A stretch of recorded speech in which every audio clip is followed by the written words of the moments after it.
Hey guys, tonight we're doing something that sounds thrilling at first, but you'll quickly realize you probably won't survive this. Imagine you open your eyes to the sound of shouting in a language you don't fully understand. The air is warm and heavy, and you're lying on a hard stone surface. Your head aches. When you sit up, the world around you is a blur of tunics, sandals, and the rhythmic pounding of cartwheels over cobblestones. You are in the heart of ancient Rome. No warning, no preparation. Just you in a city that doesn't know you, and frankly doesn't care whether you make it to lunchtime. So, before you get comfortable, take a moment to like the video and subscribe, but only if you genuinely enjoy what I do here. And I'd love for you to post your location and the current local time down in the comments, just so I know where my sleepy little audience is drifting off from. Now dim the lights, maybe turn on a fan for that soft background hum, and let's ease into tonight's journey together. You stand up, brushing dust from your clothes, though your modern outfit already makes you stick out like a flamingo at a pigeon party. People stare. They mutter. One older man squints at you, sizing you up like he's wondering if you're worth robbing. In ancient Rome, looking like you don't belong is an invitation for trouble. The sound of hammering echoes from a nearby alley. Someone is repairing a cartwheel, the metal rim ringing like a dull bell with every strike. It's oddly beautiful, until you notice the smell. The air here isn't just warm, it's loaded with a pungent cocktail of human sweat, animal manure, and smoke from countless hearths. Historians still argue whether ancient Rome smelled worse than medieval cities, but either way, your lungs are already protesting. You try to step aside to avoid a passing ox cart, but in doing so, you nearly collide with a man carrying amphorae, tall clay vessels of oil or wine. He snarls something at you in Latin. You catch only one word, but you're pretty sure it's an insult. He keeps walking, and you realize the crowd flows like a river, one that doesn't care if you drown. Somewhere nearby, a man in a white toga is making a speech to a small group. You think about approaching. After all, maybe someone could help you. But you remember one of those fun historical tidbits. The forum is full of politicians, lawyers, and con men, and sometimes they're all the same person. One wrong word from you, and they could accuse you of anything from theft to blasphemy. And in a society where proof is more about reputation than evidence, you'd lose fast. You decide to keep moving, hugging the walls of the buildings, careful not to make eye contact for too long. But here's the thing, Rome's streets are narrow, and hugging the wall means hugging the shop fronts. One stall is selling hot bread, the scent momentarily cutting through the stench of the city. Another is roasting meat on skewers. You're tempted, but you have no money, and grabbing food without paying here isn't like swiping a grape at the supermarket. The punishment can be immediate and brutal. A woman brushes past you, and you notice she's holding a clay pot with a lid tied down. Inside, probably garum, the famous fermented fish sauce Romans loved. Quirky fact, garum was so prized that some factories producing it were worth fortunes. Unfortunately, its smell was strong enough to be banned from certain neighborhoods. You can't help but think you're lucky her pot stayed sealed. The longer you stand here, the more you realize just how quickly the city could swallow you. Every doorway could lead to trouble, every stranger could be a threat. And you have no allies, no place to hide, and no clue how to ask for help in proper Latin. Already you can feel your pulse picking up. Surviving here isn't going to be about brute strength. It's going to be about blending in, keeping your head down and hoping that Rome's constant chaos passes you by without noticing you. The sun's climbing higher, and with it, the temperature. The stone streets are already radiating heat, and you're beginning to realize that ancient Rome has no mercy for anyone without shade or water. You pass a public fountain, water spilling gently from the mouth of a carved lion head into a basin, but just as you bend down, you pause. You've heard the whispers from historians. Rome's aqueduct system was a marvel of engineering, sure, but water sanitation wasn't exactly their strong suit. Historians still argue whether lead pipes actually poisoned the populace over time, but even without that, you know this water is shared by everyone and everything. People rinse their hands here, animals drink here. You're not sure if you should risk it, but the dryness in your throat is turning into sandpaper. You cup your hands, take a sip, and immediately regret it. The water's lukewarm, tasting faintly of metal and moss. Still, it's better than fainting from dehydration before noon. Moving on, you decide you need to find somewhere less exposed. The streets are choked with carts carrying amphorae, baskets of figs, sacks of grain. Donkeys bray, dogs bark, and every so often someone shouts angrily. Sometimes at an animal, sometimes at another person, sometimes at no one in particular. Then it happens. Your modern shoes slip in something slick. You glance down and, yep, welcome to Rome's unofficial street hazards. Chamber pots are emptied from upper windows without warning. There's no waste collection service here, just gravity and bad luck. You quickly sidestep, praying your day doesn't end with some kind of ancient bacterial infection. You finally duck into a side alley hoping for a breather. The walls here are high, shading you from the midday sun, but the relief is short-lived. A group of kids, barefoot and quick, dart past you.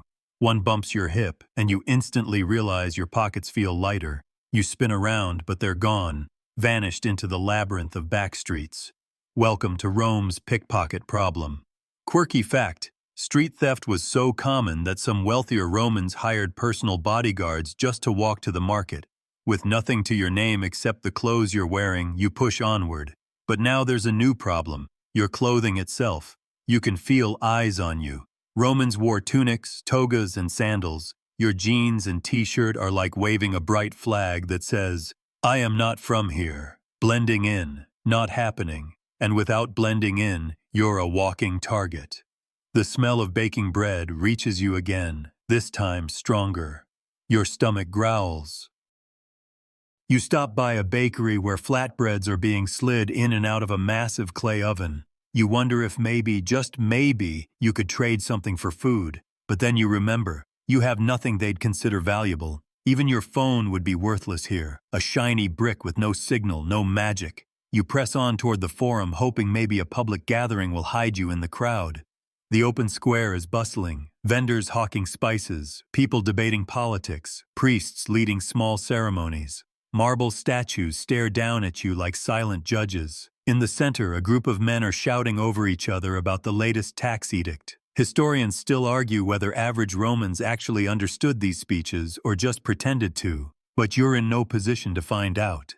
It's here you witness your first near-violent dispute of the day. Two men grab each other's tunics, yelling over a dropped amphora. The clay jug lies shattered, oil pooling on the ground. Before you can even blink, a third man appears, shoving one of them aside. The crowd barely reacts. It's just another Tuesday in Rome. And that's when it hits you. This isn't a museum display where you can admire history at arm's length. This is a living, breathing, chaotic city that doesn't pause for strangers. If you're going to last the day, you can't just wander aimlessly. You need shelter, food, and a plan. But as you glance up at the sun, you realize half the day's already gone. You're thirsty again, hungry, and increasingly aware that your chances of finding a safe place to sleep are slipping away. By mid-afternoon, the heat is relentless. The air feels heavier now, like it's pressing against your skin, and you're beginning to understand why so many Romans took a midday rest. Unfortunately, you don't have a shaded villa or even a friend's triclinium to retreat to. You have the street, the sun, and a steadily growing headache. You spot a shaded portico along the edge of the forum and duck underneath it. For a brief moment, it feels like sanctuary, cooler air, shadows deep enough to hide in, but your relief is short-lived. A man in a stained tunic, clearly the shopkeeper of the stalls you're leaning near, shuffles toward you. His expression is somewhere between annoyance and suspicion. You can't understand his Latin beyond a few words, but his tone says it all. Move along. You try a smile, a universal gesture, but it's met with a dismissive wave. So you keep walking. Every street seems to lead you deeper into the city's sensory overload, stone paving clattering under iron-shod hooves, smoke from cookfires twisting in the air, the distant clang of a blacksmith's hammer. And then, the smell. Oh, the smell. It's not just the occasional whiff of waste you encountered earlier. It's a persistent undercurrent of humanity, animals, and whatever is rotting in the heat. Historians still argue whether Romans had any real sense of bad smell the way we do, but your modern nose is not coping well. You think about finding food again. A fruit seller catches your eye, piles of figs, grapes, and pomegranates spilling across a wooden cart. Your stomach flips with longing. You muster the courage to approach, point at a fig, and mime a question. The vendor fires off rapid Latin, holding up fingers to indicate a price. You have no coinage, just your hands and a hopeful look. He laughs, shaking his head, and turns to the next customer. As you shuffle away, something brushes your leg. A stray dog, ribs visible under matted fur, stares up at you. You're not sure if it's begging for food or considering you as an option. Either way, you quicken your pace. Quirky fact: stray animals were so common in Rome that some scholars believe they acted as informal street cleaners, scavenging anything remotely edible. Your feet are starting to ache now. The stones you've been walking on all day are uneven, and your modern shoes, while better than sandals, are not designed for endless pounding on marble and basalt. You catch sight of a set of public baths, and for a brief, almost delirious moment, you think about going in. The baths are a Roman social hub, a place for gossip, politics, and even light exercise before soaking in warm water. But then you remember, you'd be stripping down, and your modern underwear would stick out like a neon sign. Worse, you've heard the gossip that thieves worked the bathhouse lockers. You're already broke. You can't risk losing the last thing you own. By now, the sky is beginning to tint slightly gold, signaling the slow approach of evening. You feel an urgency to secure shelter. Sleeping outdoors might seem doable in your imagination, but here, it's a terrible idea. There's no safe park bench, no 24-hour cafe. There are thieves, stray dogs, and, if you're unlucky, the city watch, who could arrest you for loitering without a good reason. You try heading toward the Subura, the infamous densely packed neighborhood. If you can blend into the chaos there, maybe you can find a corner to hide in until dawn. The alleys twist and turn, narrowing until they feel almost like corridors inside a building. Laundry flaps overhead on lines strung between upper windows. You hear snatches of conversation, laughter, and a few arguments. Somewhere close by, a baby is crying, and then you see it. Two men leaning against a wall, watching you with the kind of casual attention that's somehow more unsettling than open hostility. You keep walking, pretending not to notice, but your pace quickens.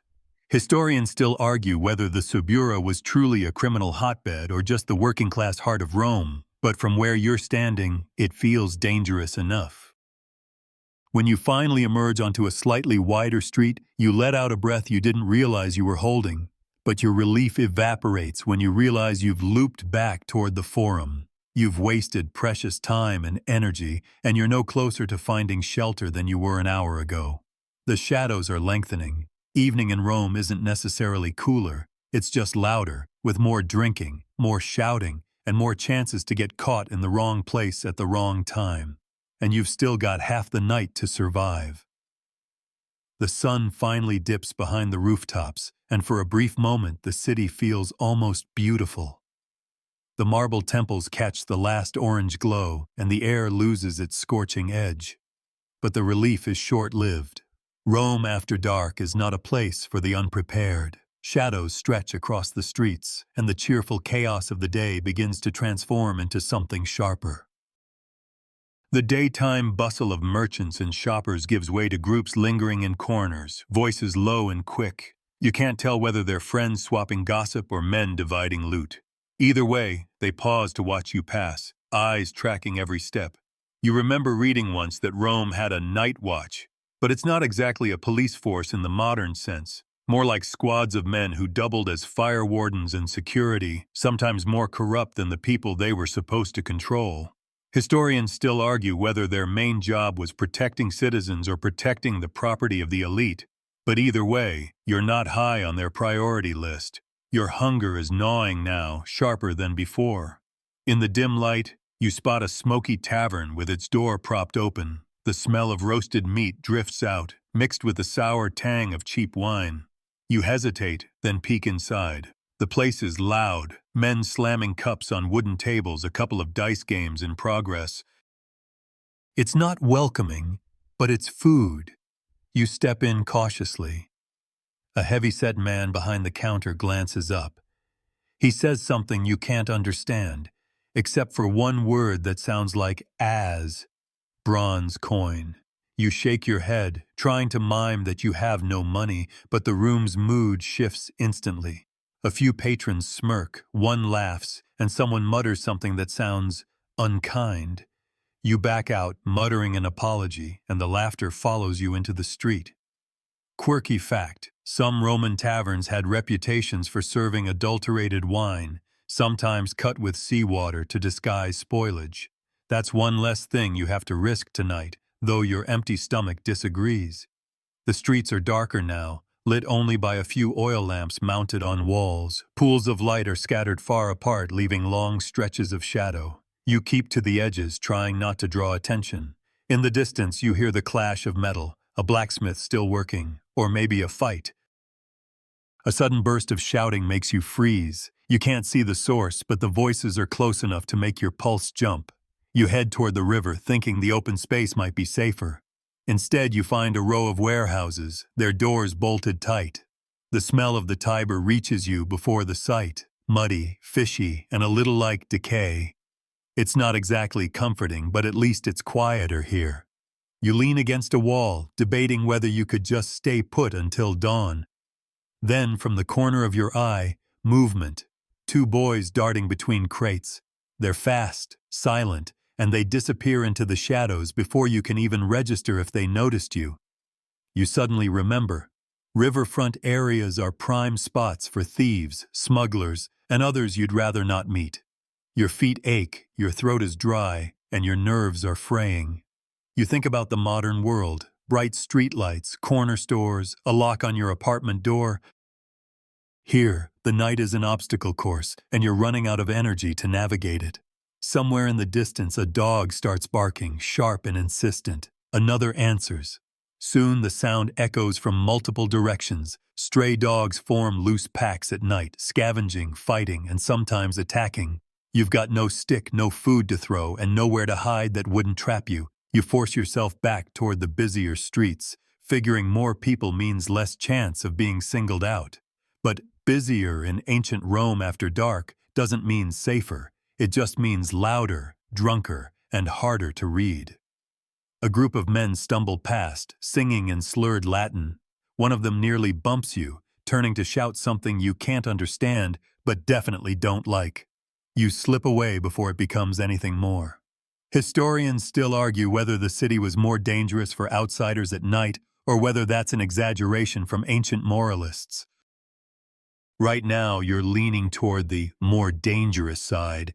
You're starting to realize the hardest part isn't just physical survival, it's the constant vigilance. Every sound, every shadow feels like a threat. You can't let your guard down, but your body is begging you to rest. You tell yourself, just make it to dawn. That's only, 10 more hours, maybe less, but in the dark, time moves differently.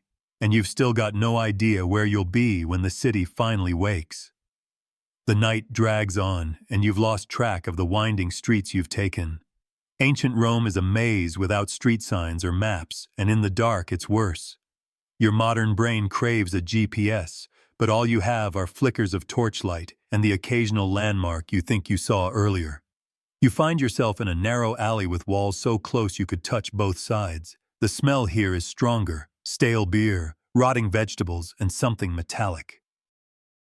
You try not to think about what's been dumped in these gutters. Romans didn't have modern sewage in every home. Plenty of waste went straight into the street. Your stomach cramps. It's not just hunger now. Exhaustion and dehydration are setting in. You pass a water fountain, a lacus fed by aqueduct water. It should be safe, but you hesitate. In the dark, you can't tell if the basin is clean. People sometimes washed clothes here. Or worse. Your lips are cracked, though, and the urge wins. The water is cold, a shock to your tongue, and you drink too fast. For a few minutes, you feel almost human again. But then a noise. Footsteps. Not hurried, not casual, measured, like someone following. You glance back. Two men are at the end of the alley, talking quietly, watching you. Their tunics are short, belts tight around their waists, and you catch the gleam of something at one man's hip. You keep walking, trying not to speed up too obviously, but the steps behind you match your pace. You duck into another street, then another, turning at random. Finally, you find yourself in a small courtyard lit by a single oil lamp mounted over a doorway. The men don't follow here. You exhale slowly, though your hands still shake. Here's the thing about Rome at night. There are no police patrols in the modern sense. If something happens to you, there's no emergency number to call, no guarantee anyone would help. You are alone in a city of nearly 1 million souls, most of whom would see you as an easy mark. Your thoughts drift to shelter. A temple? The big ones are locked after dark, guarded to prevent theft, maybe a bathhouse. Some are open late, but you'd need to pay, and you've got nothing. You consider sleeping in a doorway, but in this city, that's an invitation for trouble. You end up wandering toward a district that smells strongly of baking bread. A pistrina, a bakery. The warmth is almost a beacon, and the door is half open to let the heat out. Inside, men work by the light of oil lamps, shaping loaves and sliding them into a massive oven. This is one of the few places in Rome where night is a time of production rather than danger. A baker catches you watching. He frowns, then tosses you a misshapen roll, maybe out of pity, maybe to get you to leave. You whisper thank you in English before remembering he can't understand. The bread is coarse, heavy, but it's the best thing you've tasted all day. You devour it, crumbs scattering on your clothes. For a fleeting moment you feel safe, but the warmth and food make you drowsy, and you know you can't linger. Workers might be kind for a minute, but they won't let a stranger sleep in their shop. Back outside, the air feels colder. You hug yourself and keep moving, scanning every shadow. The moon is high now, silver light spilling over rooftops. You've made it past the worst of the night, but not all of it. Somewhere, a rooster crows too early, and for the first time you think you might survive until sunrise. But you also realize something chilling. If you had to do this again tomorrow, and the day after, and the day after that, you wouldn't last a week. Your body would wear down, your luck would run out, and this city would swallow you whole. Dawn is still hours away, and ancient Rome hasn't finished testing you yet. The faintest hint of dawn finally appears. Not sunlight yet, just a slight thinning of the darkness in the east. You'd think that would be a relief, but in ancient Rome, early morning brings its own set of problems. Your legs ache from walking all night. You're moving slower now, each step feeling heavier. The streets are beginning to stir. Bakers carry fresh loaves to taverns, shopkeepers lift wooden shutters, and water sellers set up their stalls.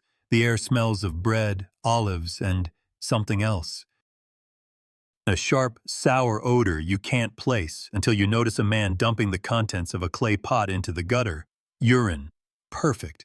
And here's a fun historical tidbit. That urine might actually be worth money. Romans used it for cleaning wool and even whitening togas. There's a tax on it, collected by the emperor himself. You try to imagine a modern government running on pee revenue and almost laugh, almost. Your stomach knots again, this time from hunger returning. The bread from last night is long gone, and your body is craving something more substantial. You pass a food stall selling pulse, a porridge made from emmer wheat. The vendor ladles it into bowls for customers who hand over small bronze coins. You've got nothing. You linger too long, and the vendor waves you off with an annoyed flick of his hand. Moving on, you find yourself at a public fountain where people are filling amphorae. You recognize one man's tunic. Thick stripes mark him as a senator. Here's the surprise, he's not too grand to stand in line for water. Public life in Rome mixes classes in odd ways, but don't mistake that for equality. You're still at the bottom of the heap, invisible unless you're in the way. By now, the streets are getting crowded. The sound is overwhelming. Donkey carts clattering over stone, hawkers shouting prices, children darting between legs, and somewhere, a hammer ringing against metal. Your brain wants to shut down, but you have to stay alert. Pickpockets thrive in this chaos. Your plan, if it can even be called that, is to blend in, find a corner where you can rest, and maybe figure out how to survive the day. But blending in isn't as simple as you hoped. Your clothes are strange, your accent is stranger, and you can feel eyes on you. You overhear a group of boys whispering and laughing as you pass. One mimics your gait in an exaggerated way. You duck into a shaded colonnade near the forum. thinking you can sit for a moment. Big mistake. Within minutes, a man in a short red cloak approaches. He's armed, the hilt of a sword visible beneath his garment. He barks something you can't fully understand, but the tone is clear. Move along. The Forum is the heart of Roman public life, and people don't like loiterers, especially suspicious ones. Back in the street, you realize you've been up for nearly 24 hours. The lack of sleep is hitting you hard now. Your eyes burn, your head feels heavy, and your thoughts are getting fuzzy. Every voice seems louder, every movement faster. It's like the city is speeding up while you slow down. Somewhere deep down, a part of you wants to give in, just lie down in the nearest doorway and let exhaustion take you. But you've seen what happens to the vulnerable here. A dropped coin pouch could vanish in seconds. A lone sleeper might wake up missing their shoes, or not wake up at all. You push yourself onward until you reach the edge of a market square. The sun is just breaking over the rooftops now, lighting the scene in gold. Merchants arrange fish on slabs of marble, their scales glinting like coins. The smell is overpowering but oddly comforting, proof that life goes on here no matter how hard it is for you. And yet, you know this is it. You've survived almost 24 hours, but your body is done. You're thirsty again, starving, aching, and on the brink of collapse. You realize something simple and terrifying. This wasn't the worst Rome had to offer. This was just a normal day, and even that was almost enough to break you. You've hit that point where every sound feels like it's echoing inside your skull. Sleep deprivation has a cruel way of blurring the edges of the world. Your feet move, but your mind is 2 steps behind. Unfortunately, ancient Rome doesn't care about your mental fog. This is the hour when the city really starts to churn. The streets around you swell with movement. Merchants are shouting prices, donkeys are braying, and somewhere behind you a cartwheel hits a rut in the stone, jolting its load and sending a chorus of amphorae clinking like wind chimes. You flinch, the sharp sound spiking through your temples. You need quiet, badly. There's a public bathhouse nearby. You've heard of them, centers of social life where Romans clean up, gossip, and cut deals. Maybe you could slip inside for a moment of peace. But peace here costs money, and you're flat broke. Even if you could sneak in, the baths aren't exactly the germ-free sanctuary you're hoping for. The warm, steamy air is a perfect breeding ground for skin infections, and water is reused throughout the day. Still, curiosity wins. You linger at the entrance, watching the crowd go in. Men wrap themselves in simple tunics, sandals slapping on the marble. The attendant eyes you, then pointedly looks at your empty hands. No payment, no entry. You retreat before he decides to have you removed by force, so you wander again. Your hunger has now shifted from dull ache to sharp pangs. A man with a basket of figs passes, the fruit gleaming like purple gems in the morning light. You almost reach for one, but stop yourself. Stealing food here isn't just frowned upon, it can earn you a public beating. Historians still argue whether petty theft was always punished harshly, or if it depended on the mood of the magistrate. Either way, you don't want to test it. The crowd herds you toward a major intersection where traffic from all directions converges.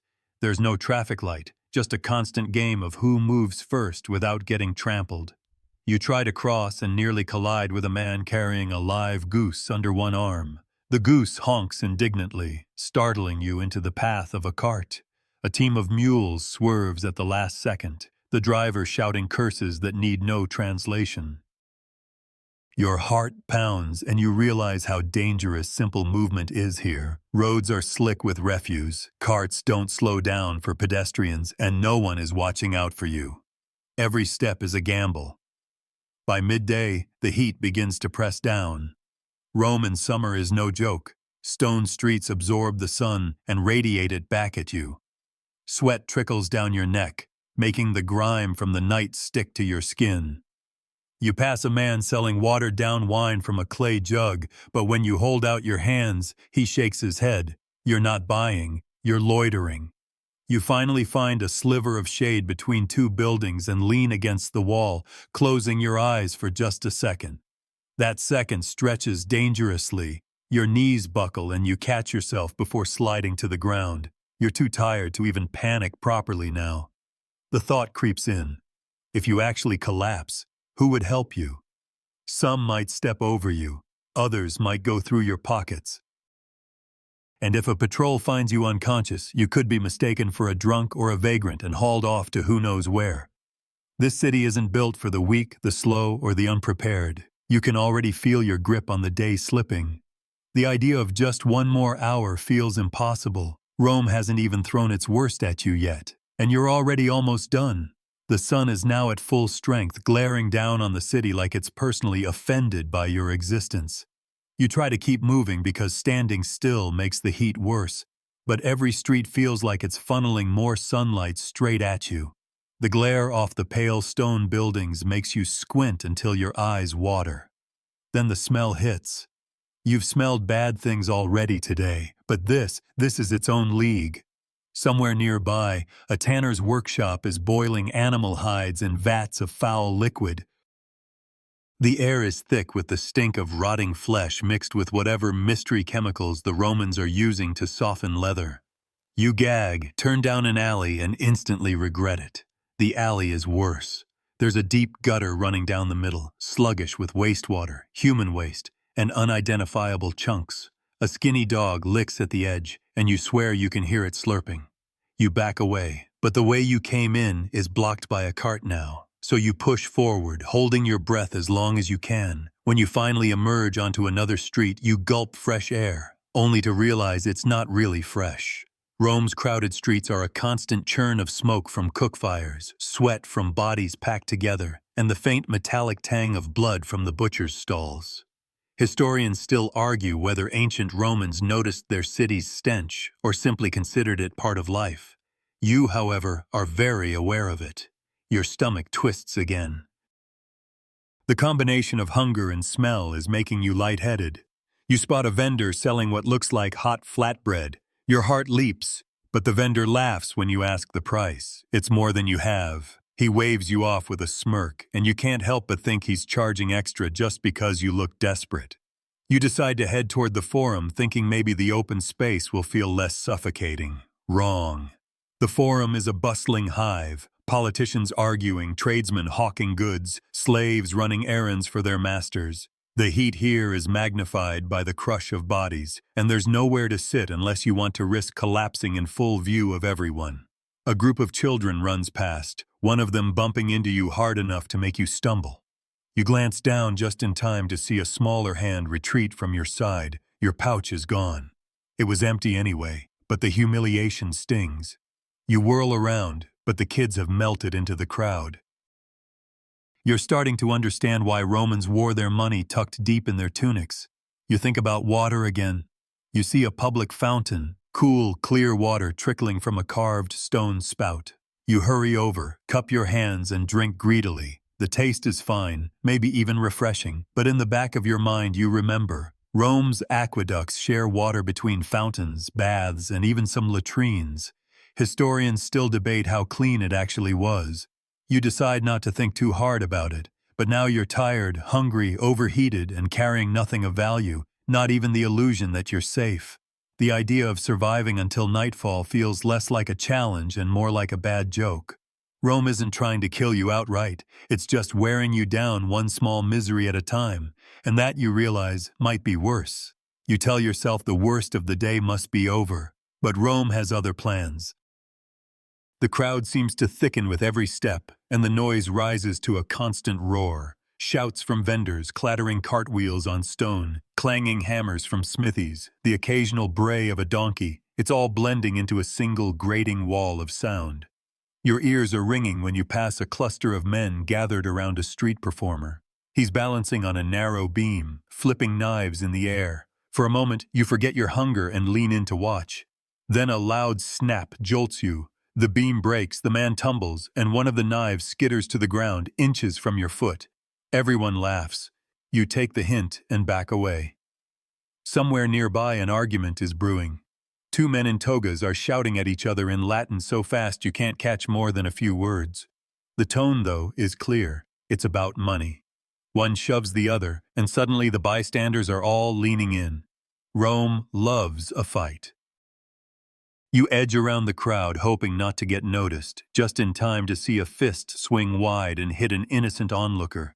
You quicken your pace. The streets get narrower as you wander away from the main roads. Here, the buildings lean toward each other, blocking out most of the light. You feel like you've stepped into another world, one where air barely moves and shadows cling to the walls.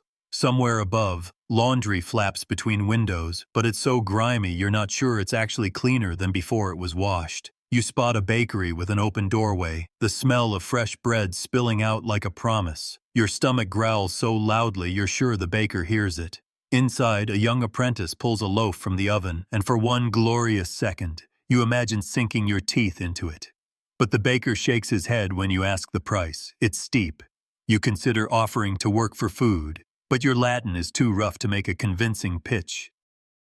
By now, you've been walking for hours without real rest. The blisters on your feet are rubbing raw inside sandals that were barely comfortable to begin with. You start looking for somewhere, anywhere, you can sit without being chased off.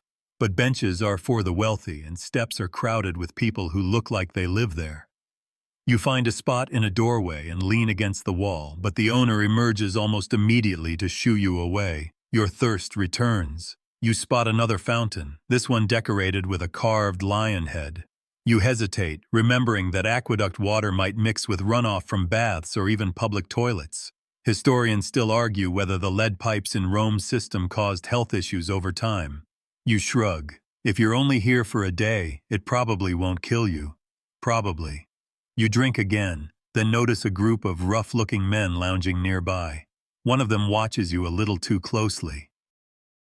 You try to act casual, but when you turn to leave, two of them stand and follow. Your pace quickens. The narrow streets feel like a maze now, every turn unfamiliar. You duck into a side alley, then another, heart pounding. Finally, you emerge back into a busier square, where the men seem to lose interest.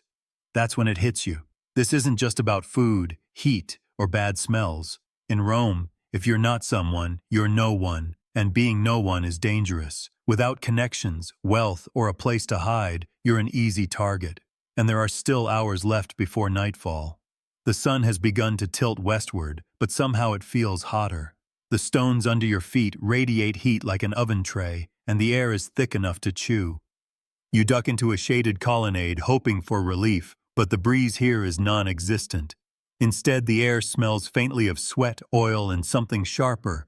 Garum, the fermented fish sauce Romans put on almost everything. It's the kind of scent that could wake you from a dead sleep, and not in a good way. You spot a few people sprawled against the marble columns, napping in the shade. You're tempted to join them, but you remember the two men who followed you earlier. Sleeping in public here isn't rest, it's an invitation. Your stomach twists again. It's been too long since your last meal, and your head is starting to feel light. You see a street vendor selling skewers of grilled meat. The smell makes your mouth water, but then you remember the sheep guts drying earlier and wonder if meat might be an optimistic description. Historians still argue whether ancient Romans had consistent food safety practices, but judging by the flies here, you're leaning toward no. You move on. The crowd shifts, and you catch sight of the forum ahead, a vast open space buzzing with life. Stalls overflow with pottery, textiles, and piles of olives. Voices overlap in a dozen accents.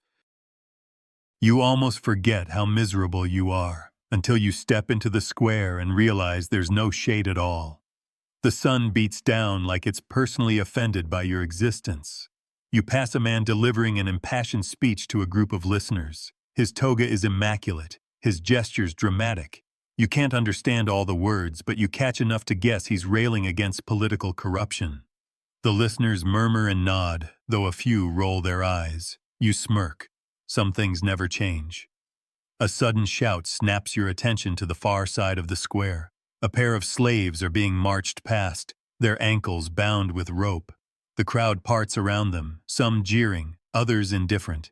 You instinctively step aside, but your eyes linger. You've read about slavery in Rome, but seeing it up close is unsettling. One of the men looks no older than you, his face streaked with dust and sweat.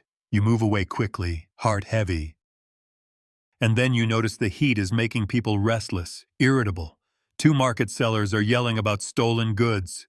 The argument escalates fast. A basket of figs gets hurled to the ground, splitting open like tiny grenades. The crowd surges forward, half to watch, half to grab the fallen fruit. You nearly get pulled into the chaos but manage to slip out the side. You find yourself on a quieter street, but quieter in Rome still means constant noise. Dogs barking, children shrieking, the distant hammer of a blacksmith. Your head is throbbing now and you realize you haven't had a proper sit-down in hours. But where could you go? Taverns cost money, and the public baths are crowded enough to pick your pockets clean before you even dip a toe in the water. You pause near a shaded doorway, but the shopkeeper gives you a look that says, "Keep moving." So you keep moving, always moving. The stone streets seem endless, looping back on themselves. Every turn feels like you're both lost and in the same place you started. The city doesn't give you space to think. It's all sensation.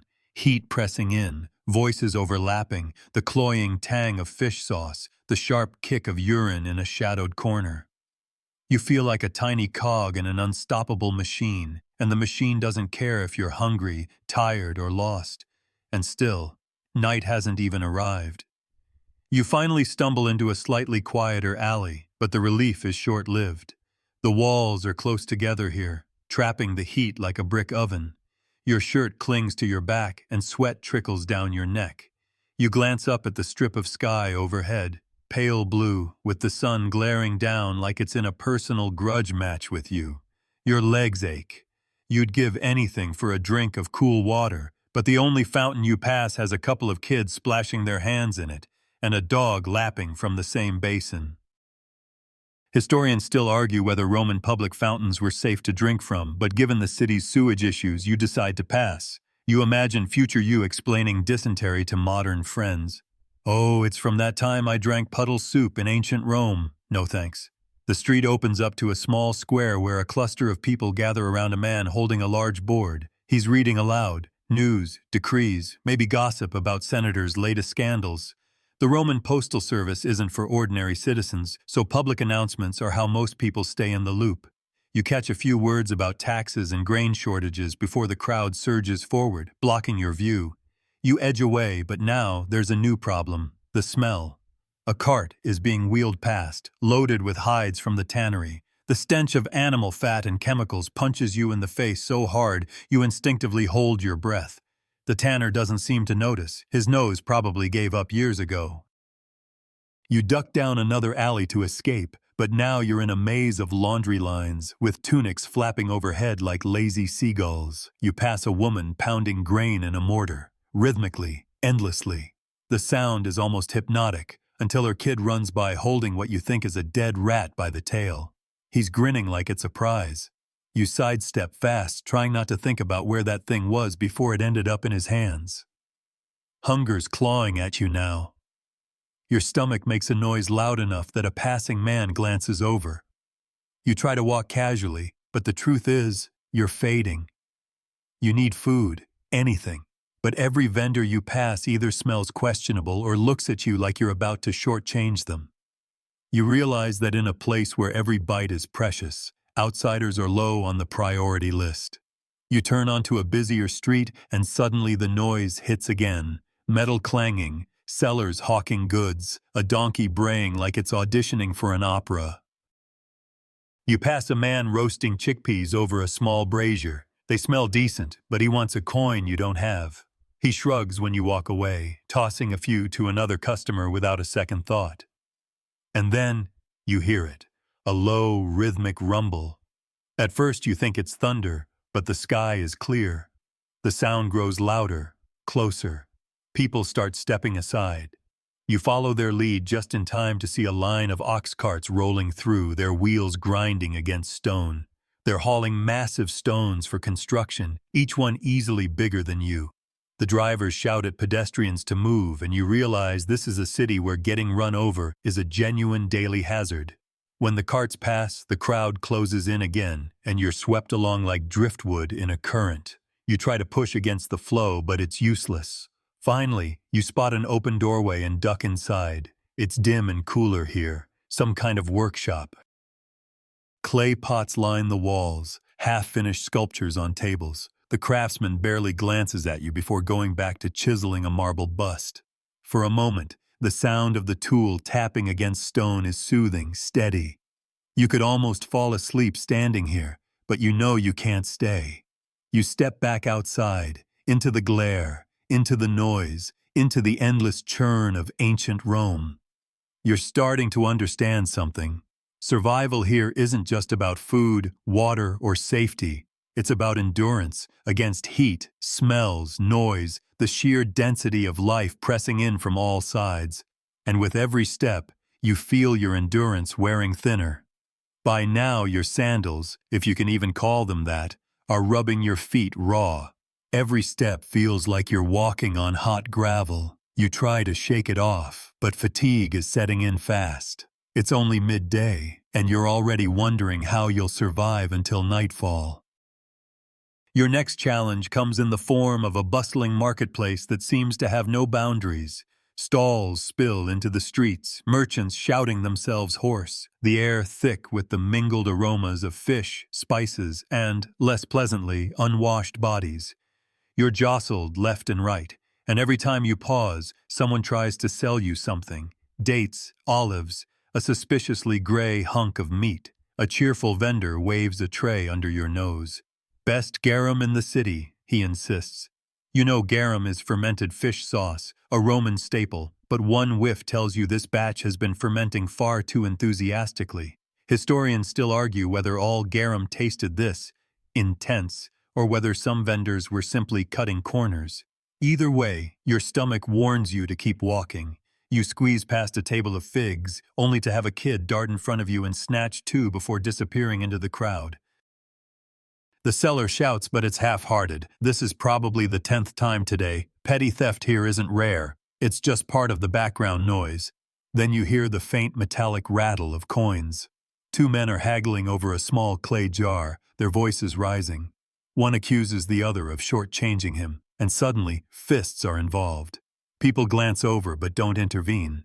In a city where the urban police force is more focused on protecting property than individuals, street fights are just another Tuesday. You slip away before you become an accidental participant. Your thirst is now a real problem. You eye a nearby wine shop, its doorway shaded by a tattered awning. Inside, men lean on the counter, sipping from terracotta cups. You ask for water, but the shopkeeper chuckles and pours you watered-down wine instead. It's lukewarm and sour, but at least it's liquid. You take cautious sips, hoping the dilution will save you from regrettable digestive adventures later. A group of laborers enters, dusty from work, their arms and backs streaked with grime. They laugh loudly, one slapping another on the shoulder hard enough to almost topple him. You get the feeling this isn't the kind of place you linger without an invitation. You drain your cup and head out. Outside, the sunlight feels harsher than before. The stone paving radiates heat upward, and you squint against the glare. Somewhere nearby, you hear the faint strains of a flute. You follow the sound to find a street performer in a small clearing, surrounded by a semicircle of spectators. He's playing a lively tune while a monkey on a chain hops and spins. The crowd claps and tosses coins. You smile despite yourself, until you notice the monkey's fur is patchy and its eyes look exhausted. Life here is hard for everyone, not just clueless time travelers. You press on, hoping for some corner of peace, but instead you wander into a butcher's row. Carcasses hang from hooks, flies buzzing in clouds so thick they look like smoke. The smell is overwhelming. A boy with a broom makes a half-hearted attempt at shooing flies, but it's clearly a losing battle. You hurry past, breathing through your mouth, which is somehow worse. At the far end of the row, you spot a small stand selling bread. You finally manage to trade for a coarse, dense loaf. It's heavy in your hands, the crust hard enough to dent a table. Still, you tear off a piece. It's dry, but edible. For a moment, you're almost happy, until a chunk of grit crunches between your teeth. Historians know Roman bread was often gritty from stone particles in the flour, and now you have first-hand experience. You chew slowly, trying not to imagine your dentist's reaction. The day drags on, the heat, the noise, the endless press of strangers. It's like the city is designed to grind you down. You're not bleeding, you're not starving yet, you're not under attack, but you're tired in a way that's bone deep, the kind of tired that no nap can fix. And the worst part? You're still hours from nightfall. By late afternoon, you're running on stubbornness alone. Your bread is gone, your mouth is dry again, and your head throbs from the constant din.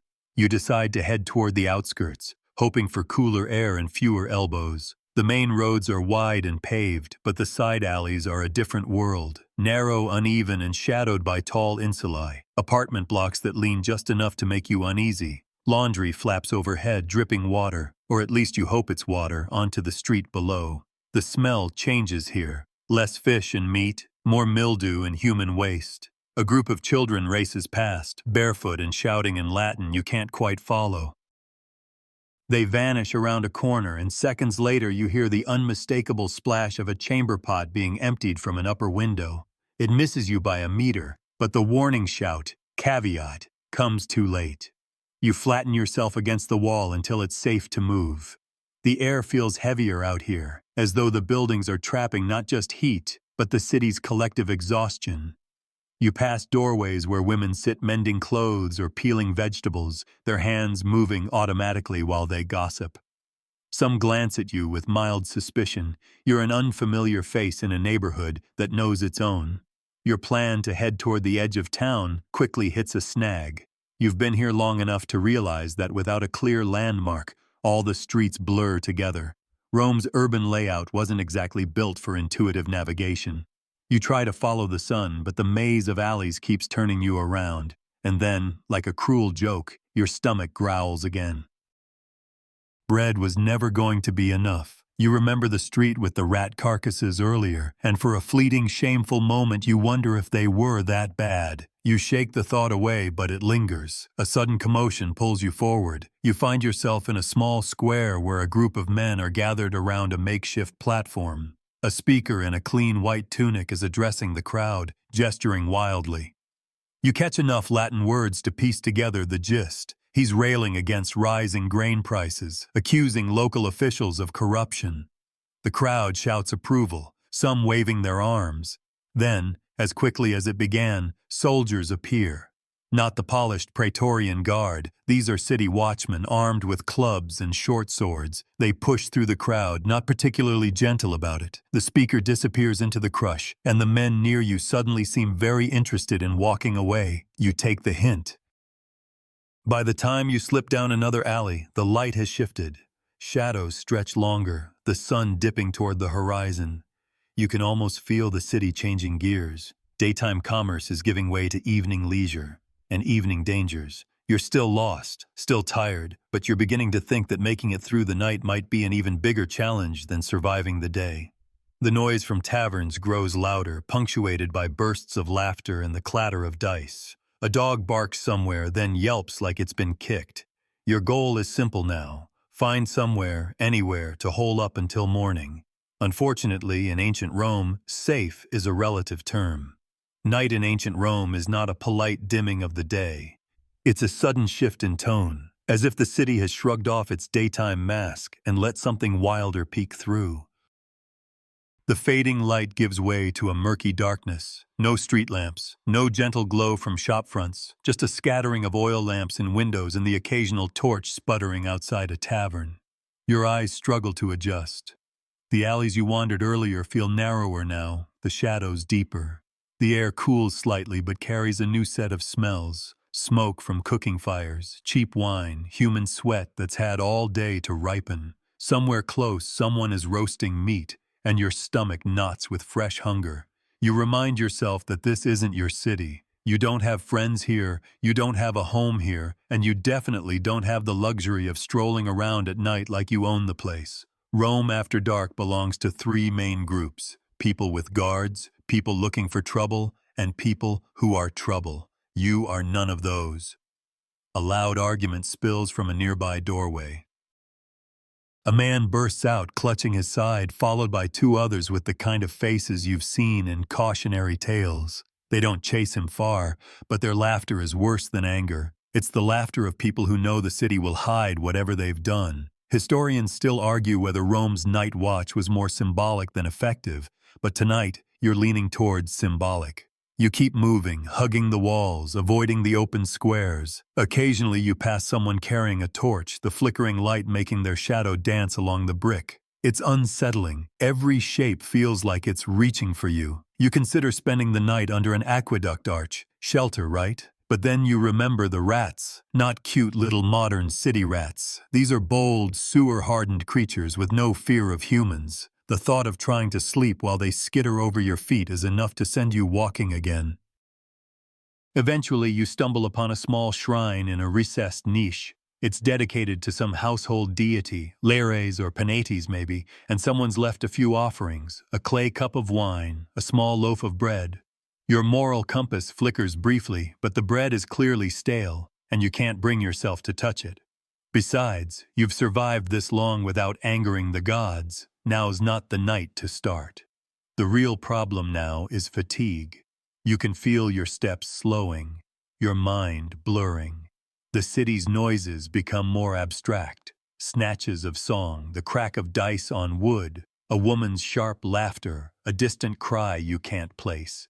The temptation to just lean against a wall and rest is dangerous. You've read enough to know that falling asleep here is an invitation for someone to lighten your pockets, or worse.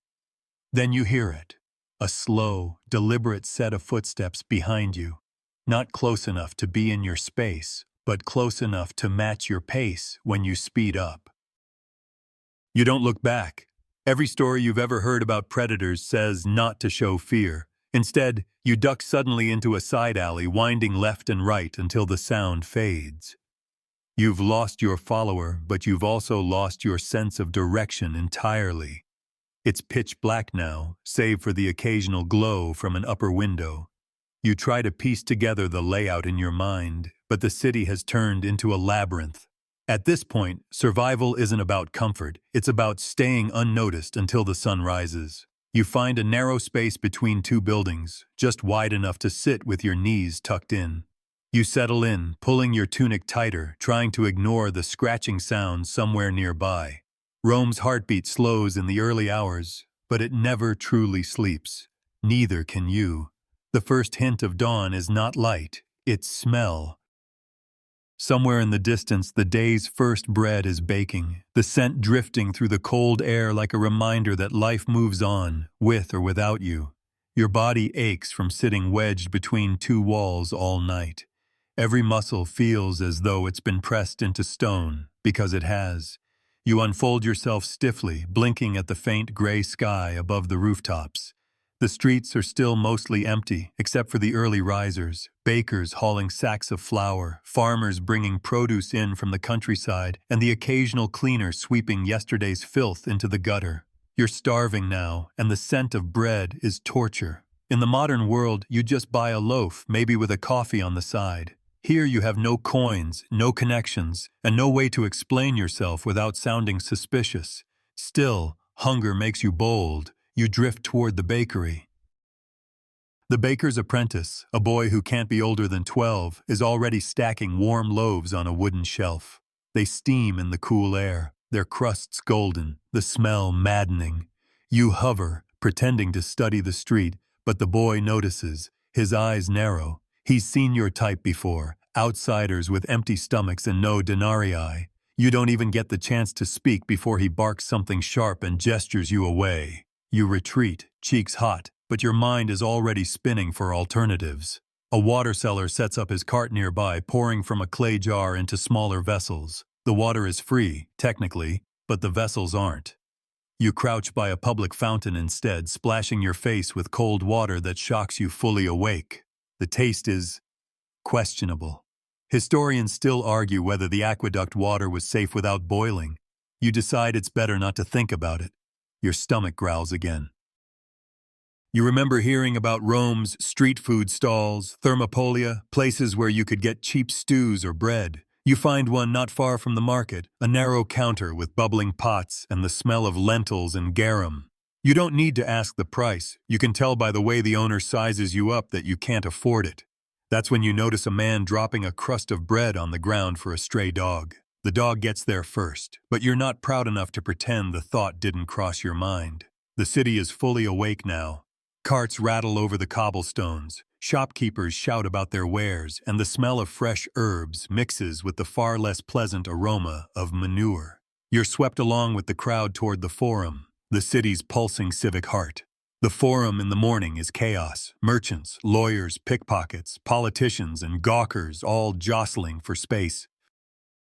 You pass a group gathered around a speaker railing against corruption, his voice echoing off the marble. Someone in the crowd shoves you, someone else tries to slip a hand into your tunic. You spin, catching the thief's wrist.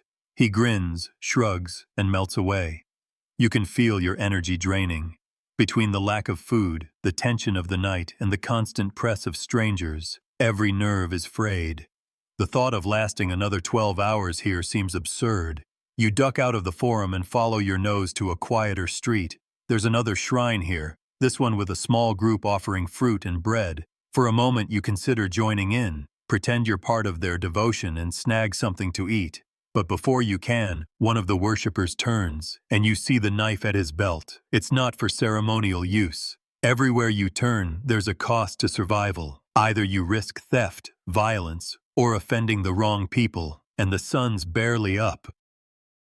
You find yourself back at the fountain where you started, sipping the cool, metallic water again. It's not breakfast, but it's enough to keep you on your feet. For now. And yet, deep down, you know your odds of making it to another sunrise just dropped. By mid-morning, the city's temperature climbs, and with it, the smell.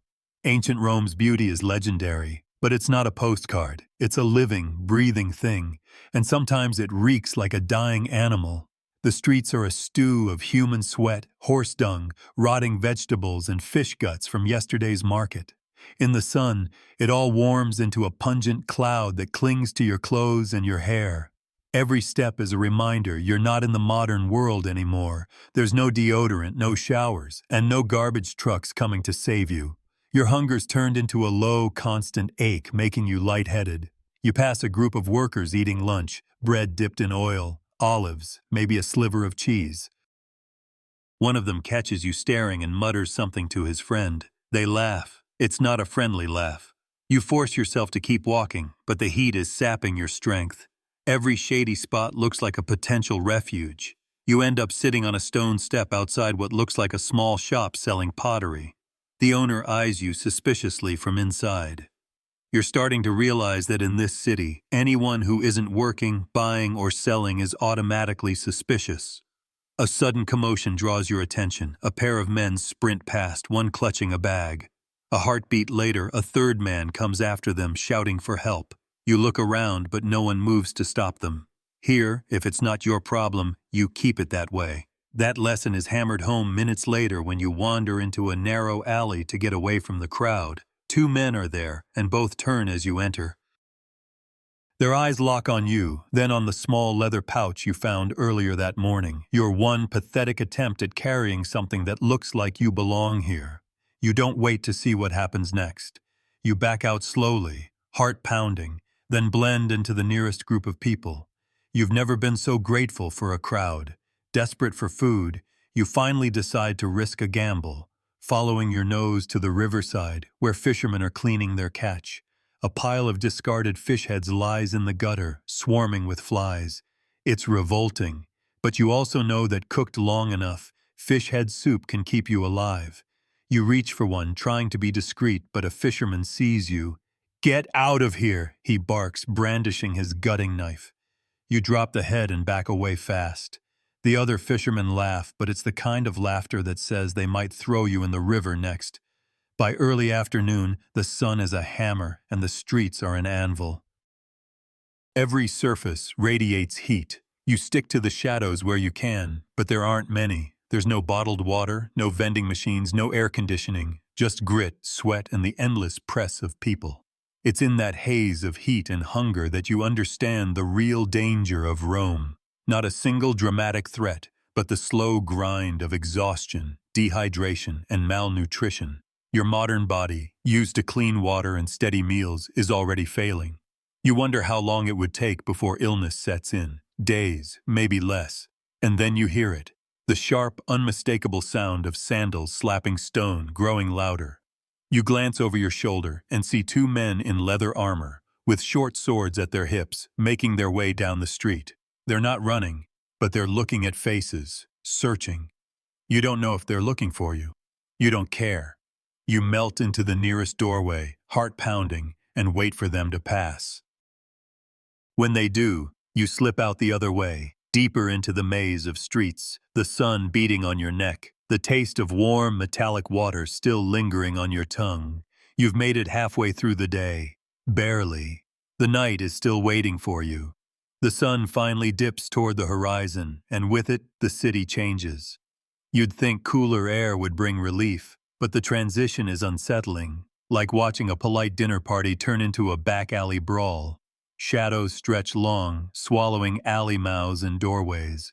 Shopkeepers pack up their goods, fastening shutters and bolting doors. Street vendors who were loud and chatty an hour ago now glance around nervously, pushing their carts home.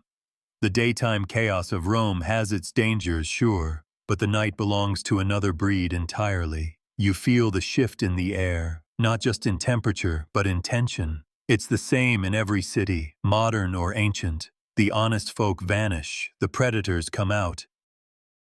By now your hunger has dulled into a strange, hollow calm, but your thirst is back in full force.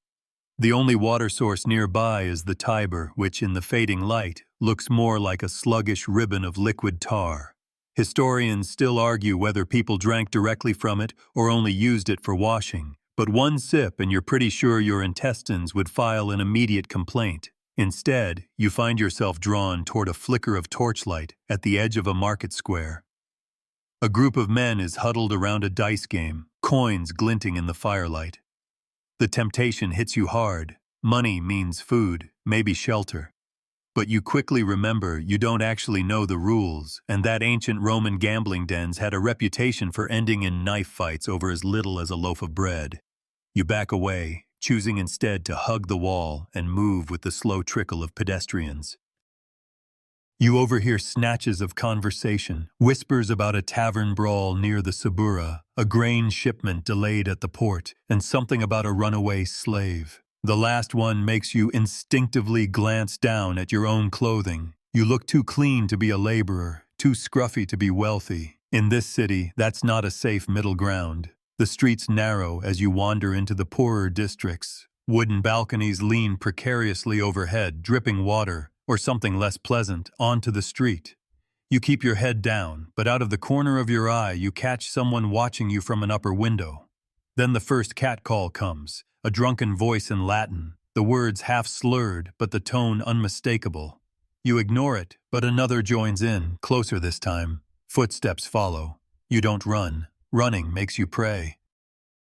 Instead you slow slightly, letting a group of rough-looking men pass you from the opposite direction, then slip in behind them, using them as an unknowing shield.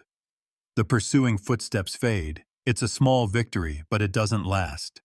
The deeper into night you go, the less familiar the city feels. Torches are fewer here, and when they burn out, they're not replaced. The darkness is thick, the kind that swallows details, the curve of a wall, the edge of a step, until your world shrinks to the sound of your own breathing. Somewhere ahead, a scream cuts through the night, sharp and brief. No one moves toward it. In Rome, nighttime screams are like thunder. You acknowledge them, but you don't run outside to see where they came from. You force yourself onward until the buildings open into a small square. At its center, a statue of some long-dead statesman looms, one arm raised as if to silence the whole city. Rats skitter around the base, fat from the day's refuse. You think about sitting on the statue's steps to rest, but something tells you that staying in one spot too long here would be an invitation. Instead, you keep moving, back toward the busier streets, if busier means the occasional drunk staggering past, or a cloaked figure hurrying away from the light. That's when you see it, a flicker of real firelight spilling from an open doorway. Inside, you glimpse benches, bowls, and people eating. It's a tavern, and the smell of cooking meat hits you like a punch. You push inside, ready to barter anything, words, labor, whatever, for a scrap of food. But the room falls silent as you enter. Every face turns towards you, sizing you up. The man behind the counter says something you don't quite catch, but you understand the tone. Pay up or get out. You pat your empty pockets, give a weak smile, and back out into the street. The door shuts hard behind you. Night in Rome isn't just dangerous, it's indifferent. And you're starting to realize that's worse. The moon is climbing now, pale and thin above the city's jagged roofline. You've made it this far, but dawn is still hours away, and the city is nowhere near finished with you. The hours between midnight and dawn are the hardest. By now, every step feels like you're walking on wet sand, heavy and dragging. Your stomach has turned quiet, not because it's full, but because it's given up protesting. Your lips are dry and cracked. Even the air feels stale, thick with the smell of oil lamps, smoke, and the sour stench of waste tossed into the street earlier in the day. You're in the Suburra now, Rome's most infamous district. By daylight, it's a crush of tenement housing, taverns, bathhouses, and market stalls. At night, it's an open hunting ground for thieves, gangs, and people who have no reason to be awake unless they're looking for trouble. A burst of laughter erupts from an alley to your left. It's too loud, too sharp to be friendly. You keep walking. Ahead, a figure steps into your path, a woman in a red-dyed tunic, bracelets jangling. Her smile is practiced, her gaze calculating. She says something soft and inviting in Latin, then her eyes flick toward the shadowed mouth of the alley behind her. You've seen enough street scams in your own time to know this one. The friendly lure, the waiting accomplice. You mumble something and sidestep, not daring to break into a run until you're a safe distance away. Your feet lead you downhill, almost unconsciously. You pass a collapsed section of wall where a group of homeless children is huddled beneath a makeshift roof of woven reeds. One of them, no older than 10, calls out to you with a word you think means coin. When you don't answer, he makes a gesture, 2 fingers walking along his palm, before pointing behind you. You turn just in time to see movement in the shadows. 2 men. They've been following you since the last corner. There's no time to think. You bolt into the nearest side street. It's narrower here, hemmed in by high walls and shuttered windows. Your sandals slap against the uneven cobbles. You risk a glance back. They're gaining. Up ahead, the street dead ends into a high wall. Panic spikes in your chest. You scan for any way out. A low window, a gap between buildings, anything. Your eyes land on a heap of amphora jars stacked against the wall. Without hesitation, you scramble up, the rough clay scraping your palms. Behind you, one of the men curses. A hand snatches at your ankle. You kick free, launching yourself over the wall. You land hard in what smells like a stable. A startled donkey brays in alarm, and for a second you're sure the noise will bring your pursuers over the wall. But no one follows. You duck into the shadows, heart pounding. The stable is dark, lit only by a faint beam of moonlight through the roof slats. You press yourself against the far wall, breathing through your mouth to avoid the smell. Somewhere nearby, a rat rustles through straw. Minutes pass, maybe half an hour. You don't move until the sounds outside have faded to nothing. When you finally step back into the street, the city is unnervingly still. No footsteps, no voices, just the occasional drip of water from a gutter and the low hum of the Tiber far away. The sky is lighter now, just a shade, but to you it's as if the city has exhaled. Dawn is coming. Your body aches, your throat burns, but you've made it through the worst of the night. Still, you know survival isn't guaranteed. This was just one day in ancient Rome.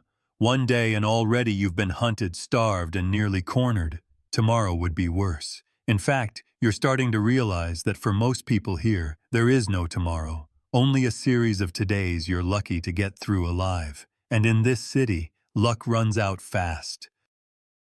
The sun finally pushes over the rooftops, spilling thin, dusty light into the streets. Vendors are already shouting for customers, their cries competing with the clatter of hooves and the creak of wagon wheels. The smells of the city return in full force, charred bread from a baker's oven, rotting vegetables dumped into the gutter, and the pungent tang of fish laid out on wooden slabs. To anyone born here, this is just another morning.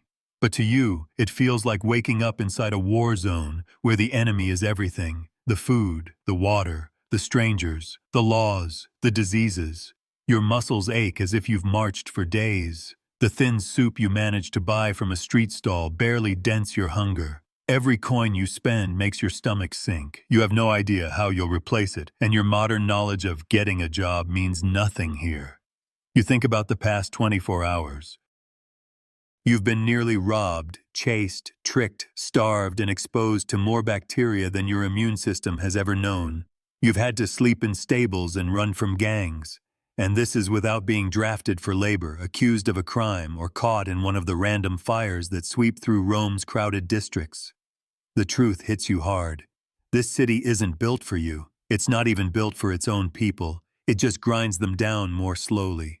You watch a group of children dart through the crowd, nimble and quick. They know every alley, every shortcut. They belong here. You don't. Even if you avoided the violence, the scams, the diseases, there's the constant hunger, the bad water, the endless threat of being at the wrong place at the wrong time. You'd be lucky to last a week. Surviving one day was a coin toss you barely won. And in ancient Rome, luck is the only currency that really matters. You find yourself leaning against a crumbling wall in the shadow of an aqueduct, trying to breathe slowly, carefully, as if that alone might keep you invisible. The past day has been a blur of noise, heat, and constant threat. Now, as the morning rush surges past, you realize something important. You are no longer even pretending to fit in. You've stopped mimicking the local way of walking. You've stopped speaking more than a few words, terrified your accent will give you away. Every interaction feels like one wrong phrase could spiral into danger. A boy no older than 10 eyes you from a distance. He doesn't blink. You remember the first pickpocket you met yesterday and how he distracted you with a smile. This one just watches, like a predator learning the habits of its prey. You pull your tunic tighter around you and move on, heart beating hard. You decide to head toward the river, thinking maybe the open air will help. But the banks are worse. Piles of refuse and animal carcasses float lazily downstream. A pair of men wrestle a water barrel from a cart and dunk it straight into the filth. That water will be boiled, maybe, maybe not, and sold to someone by midday. You'll drink it too if you stay. Historians still argue whether the lead in Rome's plumbing truly poisoned its people or if disease did most of the work. You don't care about the debate. You can smell the sickness in the air. A shout cuts through the street. 2 men are fighting over a loaf of bread, each gripping it as if it's worth their life. Maybe here it is. And then you understand. Survival here isn't about strength or wit or even health. It's about being able to endure everything, the stench, the noise, the danger, the hunger, every single day without breaking. You've reached the end of your 24 hours and you are broken. Your feet hurt, your stomach is empty, your body feels coated in a film of dust, sweat, and fear. Even if you could push through the physical misery, the truth is clear. Rome would keep pressing in until you cracked. You step into the sunlight, squinting against the glare. This city roars around you, endless and unfeeling. Somewhere in the chaos, a new day is beginning for its people. For you, it's the signal to leave, if you can, because you've made it through one day, but another, not a chance. The roar of Rome's streets begins to fade, as if someone has drawn a heavy curtain between you and the chaos. The clatter of carts, the shouts of vendors, the endless shuffle of sandaled feet, all of it drifts further and further away until the only sound left is the steady rhythm of your own breath. You feel the warmth of the sun soften into a gentle glow, no longer harsh, no longer pressing. The air seems lighter now, no trace of the thick dust or the sour tang of the river. Your muscles, once locked in constant tension, begin to loosen. Your shoulders drop. Your jaw unclenches. You are no longer moving through crowded, narrow streets. You are simply standing still, safe, with nothing demanding your attention. The images of the last day float through your mind like slow-moving clouds. The heavy stone arches of the aqueduct, the glint of bronze coins in the market, the steam rising from fresh bread. They pass without urgency, without weight. The danger is gone now, replaced by a quiet calm that wraps around you like a soft blanket. You take one last, long breath, feeling your chest rise and fall, the air cool as it slips in, warm as it drifts out. Everything is slower now, softer, quieter. Rome fades completely, leaving only the stillness of the present moment. And here, in this peaceful space, you can finally let go, knowing the world will keep turning while you rest.